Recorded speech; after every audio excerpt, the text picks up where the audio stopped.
ऐसा आखिर कौन हो सकता है जिसकी तस्वीर एप्पल कंपनी के मालिक यानी स्टीव जॉब्स ने अपने सिरहाने रखी थी जब वो अपनी आखिरी सांसें गिन रहे थे।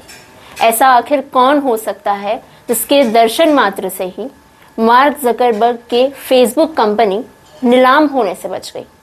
ऐसा आखिर कौन हो सकता है जिसने हार्वर्ड के एक बहुत बड़े मैथमेटिशियन रिचर्ड को रामदास बना दिया।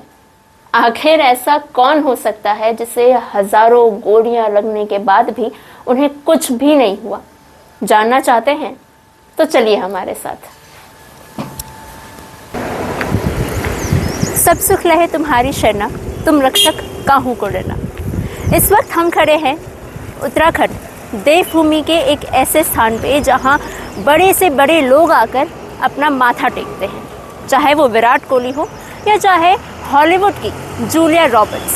हम हैं नीम करौली बाबा के कैची धाम पे।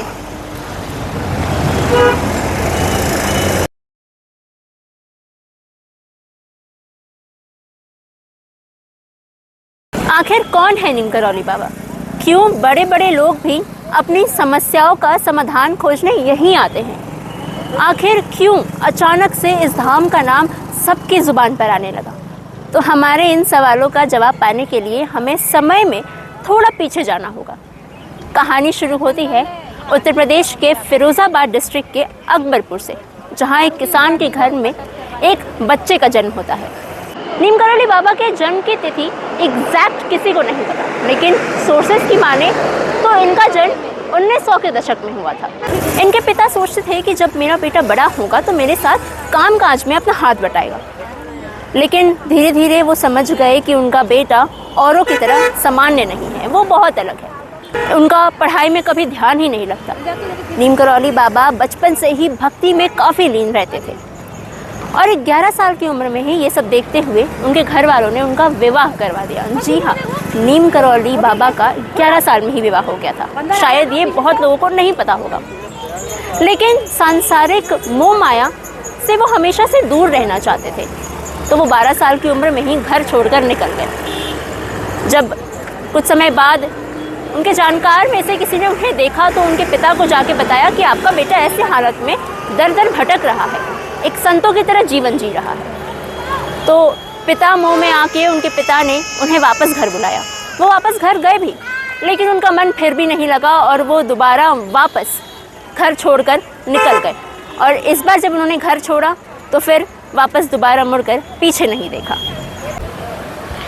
महाराज जी ने अपने जीवन काल में कई मंदिरों का निर्माण करवाया, 2 धामों का भी निर्माण करवाया, जिसमें से एक धाम ये जहां हम खड़े हैं और एक धाम वृंदावन में। लेकिन मंदिरों के साथ साथ बाबा ने एक रेलवे स्टेशन का भी निर्माण करवाया था। अब आप लोग ऐसा सोच रहे होंगे कि मंदिरों तक तो ठीक था, लेकिन रेलवे स्टेशन? तो इसके पीछे एक छोटी सी कहानी है। तो कहानी कुछ ये है कि बाबा अपने शुरुआती के कुछ दिनों में ट्रेन से सफ़र कर रहे थे। उन्हें शायद कहीं जाना था तो वो यात्रा कर रहे थे, लेकिन उस वक्त उनके पास उतने पैसे नहीं हुआ करते थे, तो उन्होंने बिना टिकट लिए ही ट्रेन में वो बैठ गए। ट्रेन में जब बैठे तो टीटी आया, सबकी टिकट्स चेक करने लगा। तो टिकट चेक करते करते वो महाराज जी के पास पहुंचा। महाराज जी ने बोला कि भाई मेरे पास तो टिकट नहीं है। तो टीटी गुस्से में आ गया। टीटी ने ज़बरदस्ती उन्हें उठाया और ट्रेन की चेन खींची और उन्हें नीचे उतार दिया। बाबा ये सब देख रहे थे, लेकिन उन्होंने कुछ कहा नहीं। फिर क्या था, फिर ट्रेन को चालू होना था और आगे बढ़ना था, लेकिन अब ट्रेन की इंजन चालू होने का नाम ही नहीं ले रही थी। सब परेशान थे, सब ये देख रहे थे कि आखिर ऐसा क्या हुआ कि ट्रेन चल ही नहीं रही है। शायद ट्रेन में कोई आदमी बाबा को जानता होगा। वो टीटी के पास गया और उसने कहा, देखिए आप बहुत बड़ी भूल कर रहे हैं, लेकिन अभी भी आपके पास वक्त है, आप जाइए महाराज जी को मनाइए, उनसे विनती कीजिए और उन्हें वापस ट्रेन में बैठा लीजिए, तभी ये ट्रेन चल सकती है। लेकिन टीटी ने इस बात को नकार दिया, कहा कि ये सब अंधविश्वास है, ऐसा कुछ नहीं होता। लेकिन जब सबने उस टीटी को समझाया और ट्रेन नहीं चल रही थी, तब टीटी नीचे गए, महाराज जी के सामने उन्होंने हाथ जोड़ के विनती की कि आप कृपया करके प्लीज़ ट्रेन में बैठ जाइए। लेकिन महाराज जी नहीं मान रहे थे, वो चुप खड़े थे, वो सब कुछ देख रहे थे। बहुत विनती करने के बाद महाराज जी मान गए, लेकिन उन्होंने एक शर्त रखी। उनकी शर्त ये थी कि जहाँ ये ट्रेन रुकी है वहाँ एक स्टेशन का निर्माण होना चाहिए। फिर क्या था, फिर रेलवे के ऑफिशियल्स ने ये बात सुनी और बात मान ली, और जैसे ही बाबा ट्रेन में बैठे ट्रेन की इंजन चलने लग गई। टीटी हैरान, जितने भी लोग थे वो सब हैरान हो गए, और फिर सब ने महाराज जी को प्रणाम किया। महाराज जी ने बहुत सारी मंदिरें तो बनवाई ही, लेकिन उन्होंने मंदिरों के साथ साथ बहुत लोगों की ज़िंदगी भी बना दी। स्टीव जॉब्स, नाम तो सुना ही होगा, एप्पल मालिक की कंपनी, हाँ वही एप्पल जो अभी शायद आपके हाथों में होगा। जब उनके दिमाग में बहुत सी कश्मकश थी कि मैं आगे क्या करूं, मेरा करियर कैसे सेट होगा, तो उन्होंने देखा नीम करौली बाबा की फ़ोटो और वो बहुत मोहित हो गए। उन्होंने सोचा कि वो कैची आते हैं और अपने समस्याओं का समाधान खोजते हैं। वो यहाँ आए और उन्हें थोड़ा लेट हो गया था आने में, क्योंकि वो 1974 में यहाँ आए थे और 1973 में ही बाबा जी ने अपनी समाधि ले ली थी। लेकिन फिर भी जब वो यहाँ आए, उन्होंने दर्शन किया, और फिर जब वो वापस यूएसए गए, उनके दिमाग में एप्पल की आइडियाज़ आने लगे। और उसके बाद तो इतिहास प्रमाण है ही कि एप्पल आज कहाँ से कहाँ है। और सिर्फ इतना ही नहीं, मार्क ज़करबर्ग यानी फेसबुक कंपनी के मालिक, जब फेसबुक ऐसी हालत में थी कि वो नीलाम होने वाली थी, तब मार्क ज़करबर्ग स्टीव जॉब्स को अपना मेंटर माना करते थे। वो उनके पास गए, वो डेथ बेड पे थे स्टीव जॉब्स। मार्क ज़करबर्ग उनके पास गए और उन्होंने कहा कि फेसबुक कंपनी जो है मेरी, वो बहुत मुश्किल में है, क्या करूं? स्टीव जॉब्स ने सिर्फ एक ही आंसर दिया, एक ही जवाब दिया, भारत जाओ। भारत में कैची धाम है, वहाँ नीम करौली बाबा के आश्रम जाओ, उनके दर्शन करो। 2015 में मार्क ज़करबर्ग यहाँ आए कैची धाम, और उन्होंने नीम करौली बाबा के आश्रम में अपना माथा टेका। और उसके बाद फेसबुक को पूरी दुनिया जानती है, और वो नीलाम होने से उस वक्त बच गई थी। और ये बात मार्क ज़करबर्ग ने मोदी जी के साथ बैठे हुए एक इंटरव्यू में बताई है। तो कुछ ऐसे थे हमारे चमत्कारी नीम करौली बाबा। इन्हीं में से एक चमत्कार ऐसा था जो शायद किसी भी नास्तिक को बाबा नीम करौली के करीब ले आए। ये कहानी शुरू होती है साल 1967 में, जब रिचर्ड एल्पर्ट नाम के एक बहुत बड़े प्रोफेसर और साथ ही साइकेट्रिस्ट बाबा नीम करौली के आश्रम पहुंचते हैं। उनके पहुंचने का कारण ये था कि वो LSD का बहुत ज़्यादा सेवन किया करते थे। LSD एक प्रकार की ड्रग होती है जो आपको स्पिरिचुअलिटी की तरफ अट्रैक्ट करती है। जब आप उस ड्रग को लेते हैं तो आपको लगता है कि आप भगवान के करीब आ पहुँचे हैं, लेकिन उनको ये था कि ये LSD लेने से मुझे भगवान के करीब नहीं पहुँचना, मुझे कोई और एक ऐसा रास्ता दे जिससे मैं हकीकत में भगवान से जुड़ सकूं। और यही कारण था कि वो बाबा नीम करौली के इस आश्रम पर आ पहुँचे। जब वो बाबा नीम करौली के इस आश्रम पर आकर पहुँचते हैं और बाबा नीम करौली को रिचर्ड एल्पर्ट के बारे में पता लगता है, तो वो उन्हें बुलाते हैं और उनसे LSD की डोज मांगते हैं। तो वो पहले तो इनकार कर देते हैं, लेकिन उसके बाद वो उन्हें एक गोली दे देते हैं LSD की। बाबा नीम करौली को ये बात थोड़ी अजीब लगती है। वो कहते हैं मुझे एक नहीं, तुम अपने साथ जितनी भी LSD की गोलियां लेकर के आए हो वो सब कुछ दे दो। रिचर्ड एल्पर्ट उनका कहा मानते हैं और उनके हाथ में LSD की सारी गोलियां ला करके रख देते हैं। उसके बाद बाबा नीम करौली एक ही श्वास में सारी की सारी गोलियों को एक साथ ले लेते हैं। ये देख करके रिचर्ड एल्पर्ट घबरा जाते हैं और आसपास में मंदिर में बैठे सभी लोगों को चिल्ला चिल्ला कर कहने लगते हैं कि एम्बुलेंस को बुलाओ। अब शायद बाबा नीम करौली नहीं रह पाएंगे, क्योंकि LSD की इतनी भारी डोज लेने से किसी भी व्यक्ति की जान जा सकती है। लेकिन वो देखते हैं कि बाबा नीम करौली किसी भी प्रकार की कोई हलचल नहीं करते। वो अपने उसी शांत व्यक्तित्व के साथ बैठे रहते हैं और उसके बाद हल्की सी नज़र रिचर्ड की तरफ घुमा करके कहते हैं कि LSD से तुम स्पिरिचुअलिटी के साथ कभी नहीं जुड़ सकते। तुम्हें अगर स्पिरिचुअलिटी से जुड़ना है तो तुम्हें हकीकत में भगवान को समझना होगा और अपनी अंतर आत्मा से ही तुम भगवान से जुड़ सकते हो। जिसके बाद रिचर्ड एल्पर्ट ने यह निश्चित किया कि वो अब सांसारिक मोह माया को छोड़ करके यहीं उनके आश्रम पे सेवा दान करेंगे। और उसके बाद रिचर्ड एल्पर्ट बन जाते हैं रामदास। और उसके बाद से ही रिचर्ड एल्पर्ट की ये कहानी दुनिया भर में मशहूर हो गई। नीम करौली बाबा के इतने चमत्कार थे कि अब दुनिया भर में लोग उन्हें जानने लगे थे। लेकिन क्या आपको नीम करौली बाबा का और बांग्लादेश का कनेक्शन मालूम है क्या? नहीं? तो हम बताते हैं। हुआ कुछ ऐसा था कि दिल्ली के बिरला मंदिर में अपनी कुटिया में महाराज जी विश्राम कर रहे थे। तभी बाहर बहुत सारे बांग्लादेशी आए और हल्ला चिल्ला करने लगे। जब महाराज जी का सेवक बाहर गया, पूछा कि क्या काम है, तो उन्होंने कहा हमें महाराज जी से मिलना है। सेवक अंदर गया, महाराज जी को कहा कि कुछ बांग्लादेशी बाहर खड़े हुए हैं और वो आपसे मिलना चाहते हैं। तो महाराज जी ने एक बहुत ही अजीब सी बात कही। उन्होंने सेवक को कहा कि बाहर जाओ और कहो कि जिसका भाई जेल में है वो अंदर आ जाए।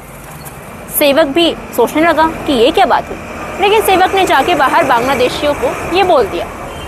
अब बांग्लादेशी हक्के बक्के हो गए कि आखिर हम में से किसका भाई जेल में है, और अगर है भी तो ये बात महाराज जी को कैसे पता।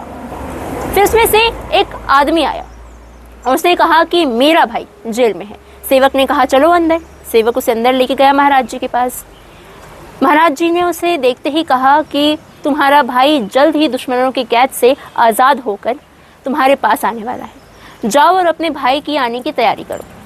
वो आदमी बोला ये कैसे संभव है महाराज जी, मेरा भाई तो पाकिस्तान के मियाँ वाली जेल में बंद है, उसे फांसी की सज़ा सुना दी गई है।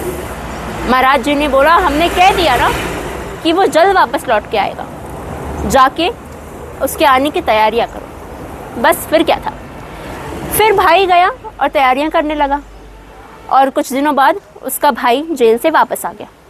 पता है वो भाई किसका भाई था? वो भाई था मुजीबुर रहमान शेख का भाई, जो बांग्लादेश के पूर्व प्रधानमंत्री थे और उन्होंने कई ऐसे काम किए जो बांग्लादेश के हित में रहे। तो क्या आप जानते हैं कि बाबा नीम करौली को कंबल क्यों चढ़ाए जाते हैं? जब आप नीम करौली आश्रम के आसपास आप पहुंचेंगे तो आप देखेंगे कि यहाँ पर ढेरों कंबल की दुकानें हैं और लोग उन्हें कंबल चढ़ाते भी हैं। उसके पीछे की कहानी आप जाने उससे पहले आप ये तो ज़रूर ही समझ गए होंगे कि बाबा नीम करौली कितने दिव्य पुरुष थे। और कैसा हो कि अगर आप एक रात अपनी पत्नी के साथ सो रहे हो, आप बुजुर्ग दंपत्ति हैं और आपके घर अचानक से देर रात्रि के समय कोई दरवाज़ा खटखटाता है और अचानक से जैसे ही दरवाज़ा खोलते हैं एक बुजुर्ग, तो उन्हें सामने बाबा नीम करौली खड़े दिखते हैं। वो अपने साथ में कुछ नहीं लाए होते और वो कहते हैं कि आज रात में मैं तुम्हारे ही घर विश्राम करना चाहता हूँ। ये देख करके बुजुर्ग दंपत्ति हैरान हो जाते हैं और वो खुद नीचे सो जाते हैं और बाबा के लिए एक बिस्तर का इंतजाम करते हैं और उन्हें ऊपर खाट पर सुला देते हैं। जिसके बाद बाबा नीम करौली उनसे कहते हैं कि क्या तुम मेरे लिए एक कंबल दे सकते हो? तो वो कंबल उन्हें देते हैं, एकदम नया कंबल। वो कंबल ओढ़ करके बाबा सो जाते हैं। रात में जब बाबा सो रहे होते हैं तो बुजुर्ग दंपत्ति को कंबल के भीतर से आवाज आ रही होती है, जिसमें बाबा चीख रहे हैं, चिल्ला रहे हैं, आह ऊह की आवाज है वो। और उसके बाद वो लोग सोचते हैं कि कहीं बाबा किसी समस्या में तो नहीं, लेकिन वो डरते भी हैं कि इतनी रात गए, भला हम इन्हें जगा कैसे सकते हैं। जिसके बाद वो उन्हें जगाते नहीं। अगली सुबह बाबा नीम करौली खुद ही उस कंबल को अच्छे तरीके से बांधते हैं, लपेटते हैं और उसके बाद वो कंबल जाकर के वो बुजुर्ग दंपत्ति के हाथ में रख देते हैं और निकलते हुए कहते हैं कि इस कंबल को खोल कर मत देखना कि इसमें क्या है, इसे सीधा जाकर के किसी नदी में अर्पित कर देना। तो उस बुजुर्ग दंपत्ति ने ठीक वैसा ही किया जो बाबा नीम करौली ने उन्हें कहा था। उन्होंने उस कंबल को ठीक उसी प्रकार से बांधे हुए में ही बिना खोल के देखे समुद्र में जाकर के अर्पित कर दिया। लेकिन इस बीच कहानी में एक ट्विस्ट है। इन बुजुर्ग दंपत्ति का एक बेटा भी था जो कि आर्मी में नौकरी किया करता था, आर्मी का जवान था। वो कई महीनों से एक युद्ध को लड़ने गया हुआ था और अब तक उसकी कोई खबर नहीं थी। लेकिन ठीक इस इंसिडेंट के कुछ ही दिनों बाद वो घर लौटता है और वो जब घर लौटता है तो वो कहता है कि एक रात मां युद्ध के समय जब मैं युद्ध लड़ रहा था, उसी बीच मेरे आसपास के जितने भी लोग थे उन सबके ऊपर गोली चली, मेरे ऊपर भी हजारों की संख्या में गोली चली थी, जिसमें मैं न जाने कैसे बच गया और मेरे सारे के सारे साथी मारे गए। यह अपने आप में एक अचंभित करने वाली बात है। और यह बात सुनते ही वो बुजुर्ग दंपत्ति समझ जाते हैं कि वो और कोई रात नहीं बल्कि वही रात थी जिस रात बाबा नीम करौली उनके घर आ पहुंचे थे। और वो उस कंबल के अंदर जब चीख रहे थे तो वो उन गोलियों को उस बच्चे से हटा करके खुद के ऊपर ले रहे थे, जिस वजह से उनका बेटा जीवित वापस लौट सका। वैसे तो दिव्य पुरुषों का कभी भी अंत नहीं होता, लेकिन उस व्यक्ति ने अपना देह किस प्रकार से त्यागा होगा जिसकी पूरी की पूरी जीवन ही लीलाओं को समर्पित रही हो। आइए मैं आपको लेकर के चलता हूं साल 1973 में, जब बाबा नीम करौली ने समाधि ली थी, और उसके पीछे की कहानी को जानते हैं। दरअसल साल 1973 के शुरुआती महीनों में बाबा नीम करौली की तबीयत बेहद खराब रहने लग गई थी। कहा तो ये तक जाता था कि बाबा नीम करौली जिन भी लोगों की समस्याओं को ठीक किया करते थे, जिन भी लोगों की बीमारियां ठीक किया करते थे, वो अपने देह पर ले लिया करते थे, जिस कारण उनकी तबीयत धीरे धीरे बेहद खराब रहने लग गई। और 1973 में ही हुआ ये कि उनके आसपास के जितने भी उनके आश्रम में जितने भी कार्यकर्ता थे, जितने भी लोग थे, जितने भी सेवक थे और जितने भी उनके शिष्य थे, उन सभी ने बाबा नीम करौली से कहा कि अब आप एक काम करिए, आप किसी एक अच्छे डॉक्टर से दिखवा लीजिए। यहाँ से नैनीताल ज़्यादा दूर नहीं है, चाहते तो वो वहाँ के डॉक्टर्स से दिखवा सकते थे। उत्तराखंड के या फिर आसपास के किसी भी जगह पर जा करके वो अच्छे से अच्छे डॉक्टर से अपना इलाज करवा सकते थे, या नहीं तो एम्स में जा सकते थे।